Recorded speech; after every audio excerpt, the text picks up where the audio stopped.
Welcome to the SAS Financial Advisor's video on how to get started with MoneyGuidePro MyBlocks. This is a software integrated into the financial planning software SAS uses called MoneyGuidePro, and this is your access into your data. Over a decade ago, likely you would have made time after work hours or lunch hour or before work hours to come to our office in San Francisco, accommodate your parking or public transportation schedule. And in addition, then come in with all of your required paperwork in an envelope or a folder. And your advisor would spend the first meeting talking with you, learning about your goals, and scanning or making copies of all the documents you brought in. Further, the next follow-up meeting would probably involve even more data entry, both on the part of the advisor into projection software, but also any gaps in the paperwork that you may or may not have brought. So to streamline this process, we moved to email or file share, which is much less secure. And then with the pandemic and a distributed hybrid or remote work experience where we can meet with clients anywhere over Zoom and other video capable technologies, we have MyBlocks where data entry can be handled by the client at any time, obviously before and leading up to the first meeting and ongoing. And the advisor gets that first hit of data in order to interpret almost immediately. In most cases, your first meeting, there can be some parameters set around how achievable your goals are based on the assets entered. When in doubt, estimate lower on what you have or what you contribute, and estimate a little bit higher on what you spend. If you go with those guidelines, generally speaking, any additional verification of your data only improves your results. So before we get too deep into all that, let's get started. In the registration process itself, you will discover whether you have a username or not. So if you've been through this before, you can go ahead and press login, and likely you won't need this video, but it could be helpful to some. So I'm going to go ahead and register. I'm going to use some fictitious data.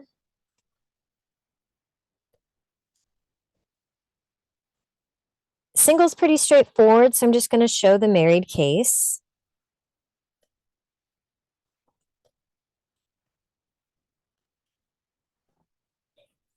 Little tip, if you have questions, info@SAS Advisors is always a great email address to add to your emails when you're emailing your advisor. So CC info@sasadvisors.com. And the whole team not only uses it for training purposes securely, but also can allow for any of us who may or may not be in the office or available immediately or in a client meeting, another team member may or may not be able to help you at that time.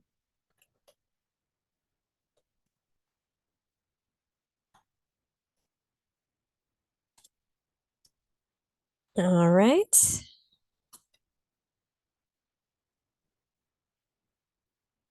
Excellent. So there may or may not be a confirmation email at that point, and I'm going to go ahead and log in. There's way more information here than you may or may not need. So be mindful of that. I'll try to do our best to describe what exactly we're looking for. There's an addition authentication. So what that means is not only do you have to know your username and password, but you have to have something so you know your username and password. You also own or have on you your smartphone or other security authenticating device to verify that this is you. This is pretty customary, so press send text message. You have to see this pop up, say okay, and then you'll be able to enter in your security code. Because of the ways you can enter in data, the security step is a very important part, and it is a default.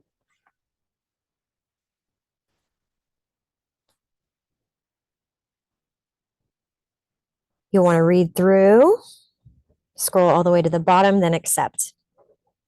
Great. The next step is clicking into MyBlocks. But you do have a lot of features here. I love several of these calculators, but you really want to just reserve your questions for working with your advisor, and they'll be happy to walk through it. In particular, the college one is especially good for future educational fund projections. And some of the other ones are ideal. I love the budget one as well, though that's something you can talk to your advisor on in determining your current cash flow.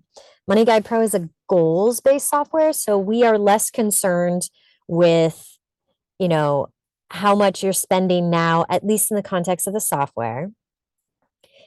But we do like to know what you're spending now to make some accurate projections on what we're trying to get to replace your income in retirement.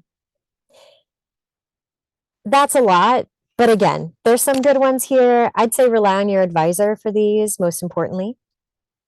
Yodlee is the software within the software that powers linking your accounts. If you've ever linked your accounts, it's not actual access to your account, but read-only feed of your account. This helps to understand on your spend data, your transactions, and they categorize them for you, which is great. More importantly, on your investment accounts, it'll feed through your actual ticker symbols or investments in those accounts so that we can get away from sending statements over email or file sharing programs. Yodlee is also great because it's extremely secure, but also updates as of the previous business day. So let's go into MyBlocks. Your advisor may suggest some blocks for you, but if this is your first time registering and getting started, I'd look at the top suggested list.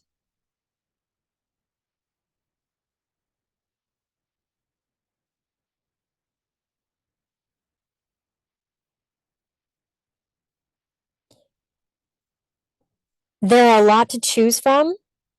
So I would go back to sasadvisors.com/MyBlocks to get a good idea on what to get started with. Your goals, investment assets,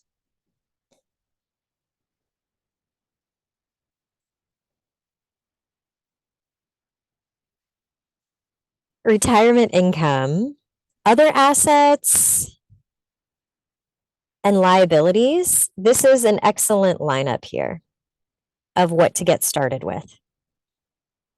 So you'll walk through each of these blocks and complete the information. It's fairly straightforward. Your goals are going to be, typically some amount to replace what you spend when you're retired. So if you spend $10,000 a month, that's $120,000 a year. Those figures are going to be in today's dollars. So if you spend $120,000 for you and your spouse or just you, it's a good estimate in after-tax dollars. So you might have to make about $200,000 or $150,000 in order to spend $120,000.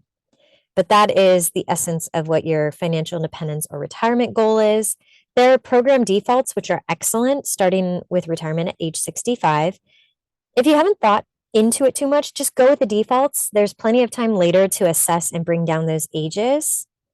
Other goals can include, we like a healthcare goal because healthcare rises at an inflation rate greater than the average inflation rate. It's the same for college funding as well. And college funding is great because you can put some specific parameters there. Retirement or investment assets, fairly straightforward, but I want to jump in because there's two different options there. You can use the Yodlee software to integrate and link your accounts. I'm going to say probably going to be the easiest method. Always when there's an easier method and the internet is involved, it may come with, some security concerns. So given all that, and after you've confirmed your information,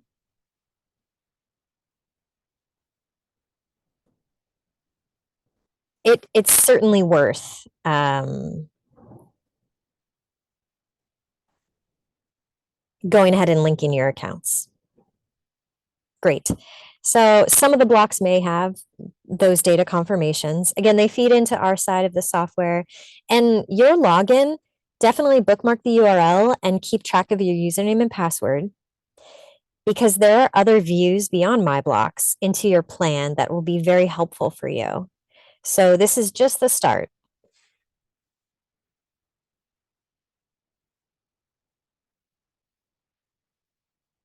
Okay. So at the top is where your investments will be listed in a chart. Now you can enter one total amount. I don't really recommend that. If you can, I would add each investment account separately. I'd also add your checking and savings account, marking that they are cash. Um, in this day and age of combined households and people getting married or combining their households in various different fashions, it's going to be extremely helpful to have a good idea of all of your accounts because part of financial planning is giving you ideas on where you can consolidate to make your life easier, simpler, more accessible in terms of understanding your investment assets and several other different reasons. Or where you can go ahead and link accounts and it pulls up terms of service to scroll through, read as carefully as you can, and accept. And you'll find the URLs of the accounts that you have. Some are listed, so go ahead and search. Net Benefits or Fidelity is a popular provider of 401k plans.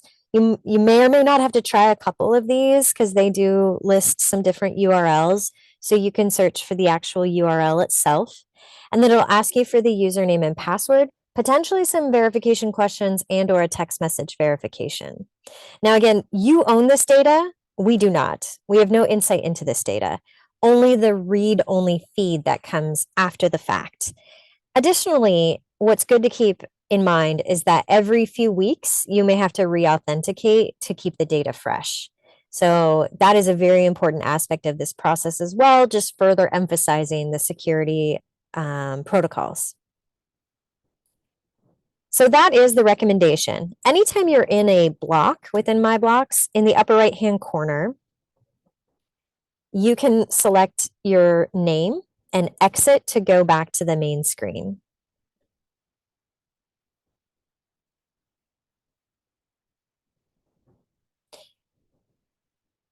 I'll say if you've added your Chase account and you have a Chase checking, saving, and credit card, the credit card ought to link directly to your liabilities. So any liabilities that you haven't linked through Yodlee, then I would go ahead and manually add them here. But consider all of your accounts, your 401ks, your brokerage accounts. If you have workplace equity compensation or stock from your company, credit cards, additionally, any auto loans and mortgages, you'll only have to enter in one account if all different types of accounts are within one. So all Chase accounts will show up, or you'll have the option to show up if you enter in those details. You won't necessarily have to enter in one each time. So that covers your goals, investment assets, and liabilities. Retirement income is truly for those who have a couple of different sources of income outside of traditional. So I would say if you own a rental property or receive rental income, this is an important place to enter it. Oftentimes, rental income is confusing in how the program interprets the data because if you have expenses related to that rental income, there can be a tricky relationship in that the program just wants to know the net amount you receive. If you rent out a portion of your home, it's worth entering that in. And whenever you enter in data, you can add little words or notes within the title. If it says, enter the description or the title of this other income, you can say rent. It's a short character limit upstairs, so US garage. And that can be helpful for your advisor to know. Additionally, the last block, sorry to jump ahead, but with retirement income, if you have an estimate for any pension you may receive, a pension is a promise. So companies like certain municipalities, public service, teaching, and several other different professions, though fewer and fewer today than prior decades, offer a pension. That's an amount you'll receive at retirement that will pay out to you each year a specific amount. It's called a defined benefit plan, though there are a lot of different flavors. You will know because you'll receive something like a monthly or annual estimate on what you might receive every year in retirement from this pension. If you have one of those, go ahead and enter it as best as the data as you can, following the prompts.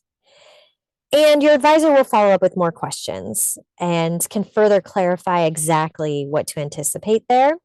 When in doubt, add as much information as you can, even if you only have a $1 placeholder. And in your notes or the description, offering as many triggers in the language so you can remember to come back to it when you review this with your advisor. Last is other assets, and this is especially helpful to enter in things like your personal property. If you own a home, I would enter it here. If you have, enter non-investment assets. Some people put in their defined benefit plans through work, deferred compensation, not defined benefit. Defined benefit goes in retirement income. Deferred compensation can go into other assets. Some people put their college education funds if on behalf of their children in here. You can also enter it into investment assets. Good thing to be mindful of, if you enter it into one, don't duplicate it into another block. And ultimately, your investment assets list, generally speaking, is much longer than your other assets list. So when in doubt, add it to investment assets if you can, either manually or if you prefer Yodlee, and then put in other assets. And that pretty much covers the onboarding component. Do the best you can, over enter data where you can, underestimate values with a dollar placeholder minimally if you need to. And you're free to explore the rest here. At some point, your investment conversation with your advisor will include a component of risk tolerance. So you may want to take a look at that block. The play zone can be interesting further along as well.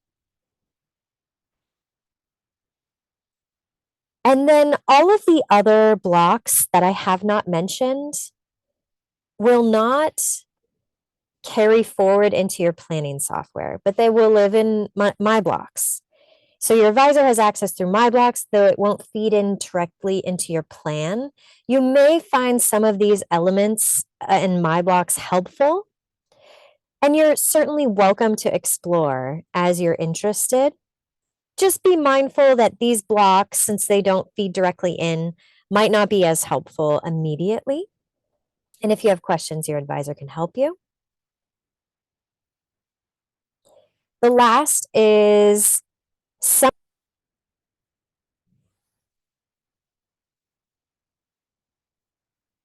the Yodlee aggregation blocks are incredibly helpful. So account summary is helpful, transactions are helpful, budget is helpful, expense analysis. If you have questions about spend, this is the place to go, provided you've linked as many of your spend accounts as possible. So even though a checking or savings account is easy to reflect in a financial plan as a cash placeholder amount, by linking the account, the actual transactions get fed into the software. Additionally, they break down expenses automatically. So your advisor is not saying that a PG&E bill is a utility bill. It will automatically match some of these higher level categories to give better feedback into spend data. Whether it's at a monthly average, and they tend to show a 90-day or 3-month average, or down to much more specific information. So I do recommend taking a look at these, and I do recommend the Yodlee aggregation tool as best as you can. Some accounts will not link. That is the nature. So you can manually add those. But in the case that they do, it's worth doing. So hopefully you found this incredibly helpful to get started. Again, the list to target is entering in your goals, entering in your investment assets, either manually or through the Yodlee data syncing aggregation option. Any retirement income, so if you currently have rental income or a side hustle or a contracting job, in addition to your employment, etc., a pension, this is the place to enter it. Other assets, usually your personal property, there may be a couple other non-investment asset cases. And liabilities, only if you haven't linked your credit card, auto loan, mortgage accounts, you can enter them in manually. If you have questions, I say go ahead and do as best as you can. This can take some time. It'll save your progress as you go, and you can continue to log in and add in more data as you go. After this, do your best start and as quickly as you can, work with your advisor on scheduling your first meeting to review your data. If you need a reminder on how to book a meeting with your advisor, check your emails from your advisor or go to sasadvisors.com/clients and choose your advisor to book. So Elizabeth headshot will link to an Elizabeth calendar booking tool. I say that because we do book out in advance. So best to get the time on the calendar as soon as possible within the month that your plan is selected for to work on, and then go ahead and finish and complete your data. That way we can really continue the planning process as expediently as is helpful. Thank you so much.